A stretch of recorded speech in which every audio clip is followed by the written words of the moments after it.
일본이 반도체 소재 수출 규제에 이어 백색 국가에서 우리나라를 제외하면서 한국 옥죄기에 본격적으로 나섰습니다. 우리 정부도 이에 맞대응하면서 한일 간 무역 전쟁이 본격화되는 양상입니다. 네, 문제는 한일 무역 전쟁의 불똥이 우리 농업에까지 튈 수 있다는 점입니다. 일본이 비합리적인 이유를 들며 국산 농식품 규제에 나설지도 모르는 상황이라 농업계의 걱정이 깊어지고 있습니다. 김민경 기자가 보도합니다. 일본은 최근 아베 신조 총리가 주재한 국무회의에서 우리나라를 수출 심사 우대국 목록인 화이트리스트, 즉 백색 국가에서 제외하는 수출무역 관리령 개정안을 통과시켰습니다. 이 개정안은 오는 7일에 공포해 28일부터 시행됩니다. 일본이 수출 심사 우대 혜택을 받는 27개국 중 특정 국가를 제외한 것은 이번이 처음입니다. 7월 초 반도체 소재 수출 규제에 이어 일본 정부가 한국 옥죄기에 한 발 더 나선 겁니다. 그동안 우리나라에 수출하던 일본 기업은 3년마다 한 번씩 일반 포괄 심사를 받았습니다. 개정안이 시행되면 대량 살상무기 개발과 관련 있는 전 품목에 대해 수출할 때마다 일본 정부의 허가를 받게 됩니다. 이에 우리 정부는 즉각 맞대응에 나서며 국내 산업별 파급 효과 분석과 함께 그 피해를 최소화하는 데 주력하는 모양새입니다.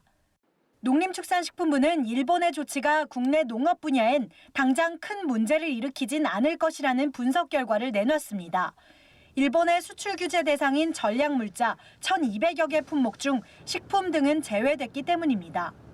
현재 일본이 취한 조치는 우리 분야 같은 경우에는 우선 식품하고 목재는 제외한다고 발표를 했고 전략 물자에 우리 농산물과 관련된 것들이 거의 없습니다. 그리고 실제 그 품목 안에 우리가 수입하는 그런 농기계라든지 종자 같은 게 포함이 안 돼 있기 때문에 당장 그 화이트 리스트에서 우리나라가 배제된 것과 관련해서 농업 분야에 미치는 영향은 지금 직접적인 영향은 없다고 보고 있습니다.